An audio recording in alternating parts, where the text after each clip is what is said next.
Welcome ladies and gents, my name is Curci and this is the review for Call of Duty Black Ops 3.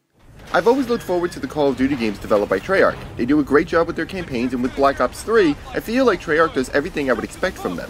The game has a story that messes with your head, enjoyable gameplay mechanics, cooperative play, a solid multiplayer, and of course zombies. While I wouldn't call it the best Call of Duty experience ever, I did enjoy my time with it. If nothing else, it is most certainly the darkest of the Call of Duty games.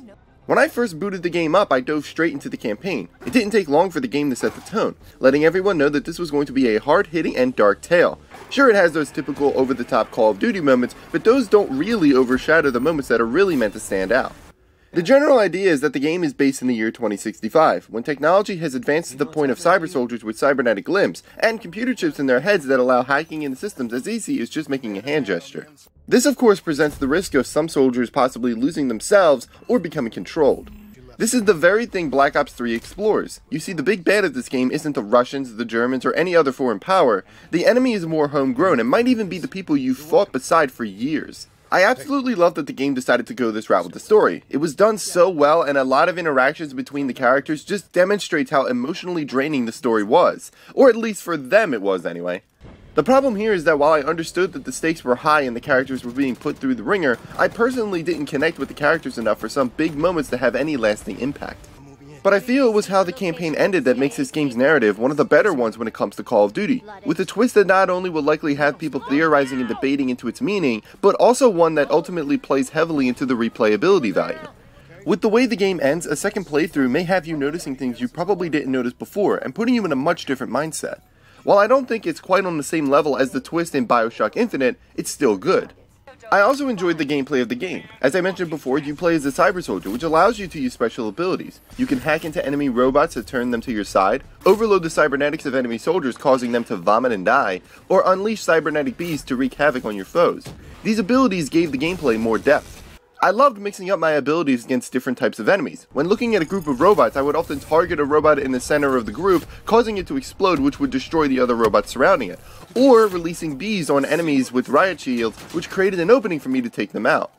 The enemies in Black Ops 3 do have a few variations. There are your standard enemies, but then there are robots, walking tanks, drones that roll toward you and explode, and other enemies that just take a bit more effort to take down. The only problem here is that I wish that the game had done a better job of challenging the player. Aside from the walking tanks, all the other enemies have the same strategy to overcome. Just shoot them until they fall down.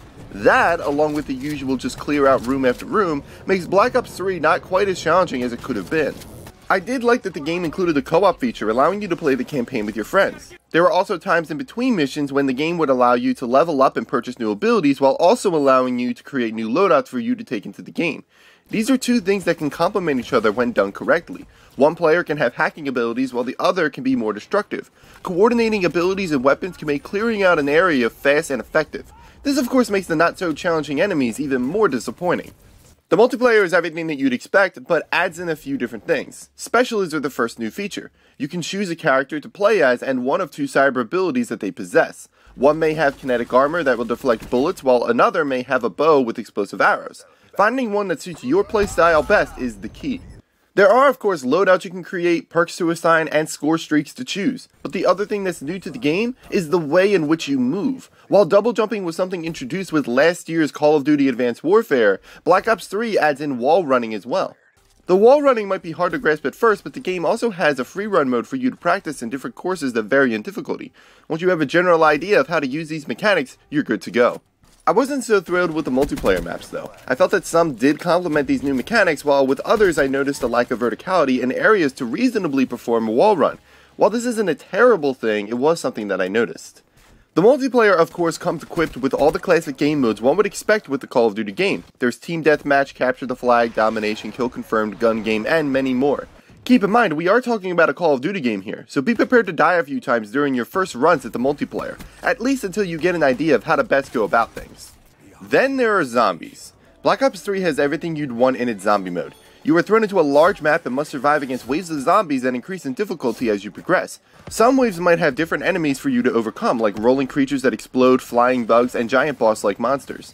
Just like the zombie modes of previous games, understanding the map and what needs to be done is key. You'll need to know where the doors to unlock are, where the good weapons are, and where the mystery box is. Knowing these pieces of information goes a long way, especially while playing with other people. You want to be an asset to the team, rather than a burden. But this game also adds in a new mechanic that allows you to transform into a monster, to see things that you wouldn't be able to see in your human form. Sure, you can use this form to kill zombies, but you really should be looking for power panels to activate, hidden doors to unlock, and secret crates with hidden items inside. After all, this is zombies, and it is so much more than just a survival horde mode. The new mode I wasn't expecting but was intrigued by was Nightmare. Here the game reuses missions from the campaign but adds in zombies and new dialogue. While I was bummed out that the game basically had you doing the exact same objective from the campaign, the narration with each mission added a new storyline to explore.